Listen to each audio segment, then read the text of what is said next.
Hello and welcome to a not so awesome review, and we are back with these 13 Nights of Halloween, Batwing, Ballowing, I don't know. But yeah, today we're looking at a Batman Gotham County line, and this, this is definitely a more, it's not just a somewhat creepy book, but it's more of a what is going on kind of book at the same time. Though it's done well. I'm not gonna say it's one of the best books I've read for this 13 Nights series, but it was definitely not bad either. The main thing we have going on here is, well, let me start with this. The opening, we have Batman fighting Joker, who is nothing to do with the rest of the book. He's only there for the first 3 to 4 pages, but he asks, or not really asks Batman, but he makes kind of a statement that sticks through him throughout the rest of the book, where Joker believes he's going to see the people he's murdered and stuff out in the afterlife. He's like excited for all of that stuff, and Batman is kind of confused on why he believes that, and he doesn't believe it himself. He doesn't think that the dead are waiting for you on the other side, and he even asks Alfred at one point to look it up on the back computer, but nothing scientific comes up. Then we get a phone call from Gordon that, there's been a string of murders going on in the suburbs of Gotham, and he would like him to go help. Now, that's where, the creepy stuff gets into. These murders are gruesome, eyeballs missing from people, families murdered, and, you know, it's hard to do a good review without spoiling things. I've mentioned this plenty of times. Um, so I'm going to skip one kind of major thing because I don't obviously want to spoil it for you. But after a pretty big event, now let me put it this way first. This book was printed, and I believe it's three, it might be four prestige issues. So if you don't know what a prestige book is, it's kind of like a oversized regular issue of a comic book, but bound, so it has a spine and you can read the name on it. Um, yeah, so each story kind of acts as its own. Not, I wouldn't say contained story. It all connects for sure, but they all have their kind of moment near the end where you're like, or at least you're supposed to be like, you're supposed to want to grab the reader's attention with that moment and want them wanting more, or leave them wanting more for the next issue. And after the first one of those kind of moments, that's when things get really creepy. Batman is in the suburbs. And by the way, do you want to read a book where Batman has a jetpack? This is the book. Yeah, he uses a jetpack in this. I mean, he used it in the animated series. I don't remember any book where he's actually. I mean, usually when I see Batman with a jetpack, it's usually part of his wings or something. No, he has the jetpack under his cape. So that's what I meant to say. Like, the when I see a jetpack, it's usually part of his cape, not wings. But yeah, it's under his cape, and it's kind of funny to see that happening throughout the issue.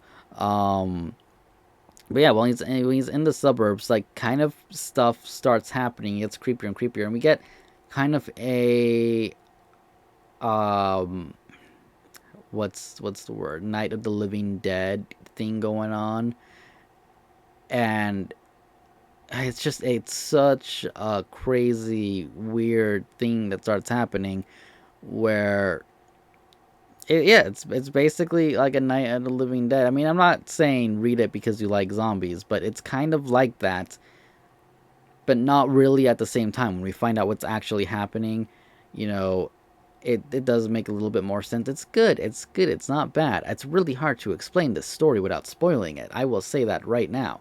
We have Dead Man, which should be a big clue. Batman can actually see Dead Man. Now, Batman's not dead. So, Dead Man is not supposed to be seen unless he's possessing someone. And even then, he's not really seen. So, there's some basically ritual um, crazy magic stuff going on. Magic is not the right word, but it's the only word I can think of. And yeah, like the art in it is good. I would say it's a little unsettling. It has a creepy vibe. I this like out of this and the Jekyll and Hyde book, I would say this has the more creepier vibe, especially with things just subtly being like Alfred, and as things are slowly transitioning to this weird world where the dead kind of are, and all the stuff that's not making any sense is starting to happen. You know, we see Alfred pick a bug out of his ear like it's nothing, and it was good. It was good. I recommend it. I actually did really enjoy it. The prestige issues don't go for too much money. I would have gotten that instead of the trade, but reviewing the four prestige, I can't even say that word that well, would have taken a lot longer. And I kind of just figured I'll just do the trade. It's easier. But yeah, I definitely would recommend it. I'd still give it a 4 out of 5. Um, I'm not saying the story is hard to follow, but it's definitely one of those like what is happening kind of things. Um, the end of it, I'm not gonna say makes the story kind of like, well, did it matter? But it kind of gives you that feeling sometimes, like, okay, so did any of that really matter? Did it actually happen? I mean, that's the feeling it left me. So there is that. There is a little bit of character progression, but not enough. I think it could have been done better because the whole kind of thing here is Batman doesn't believe in the afterlife, and then all this stuff is happening, and Deadman wants him to kind of believe in. I think does he tell him to no tell him he tells him to think differently, but they don't do a good job. Like, Batman realizes what he's supposed to do, but when he realized it, I didn't realize what he was really supposed to do, and I think that was one of the major issues with this book. If you've read it, you'd know what I mean. If you're going to read it, you'll hopefully figure out what I mean.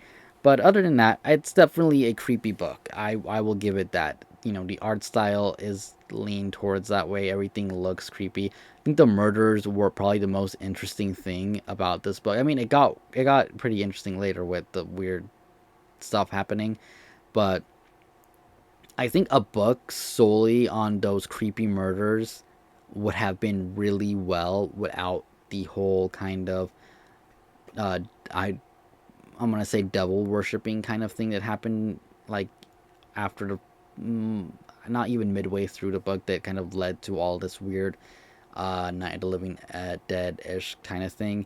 Now, it's not as intense as Night of the Living Dead. It's not like zombies are taking over the city or anything. It's um all still kind of contained in that one area, and Batman is the one being attacked here. But it's a good job. It's a good book. So like I said, 4 out of 5.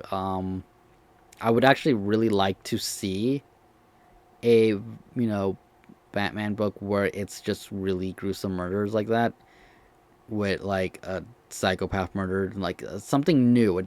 I don't want to go back to, like, I said, like, way too many times right now. I don't want to go back to, oh, it's just a Joker or it's Scarecrow. I think a crazy psycho murderer would be a good story with Batman for, like, Halloween. I think that's something that should be done. If it has been done, let me know in the comments down below.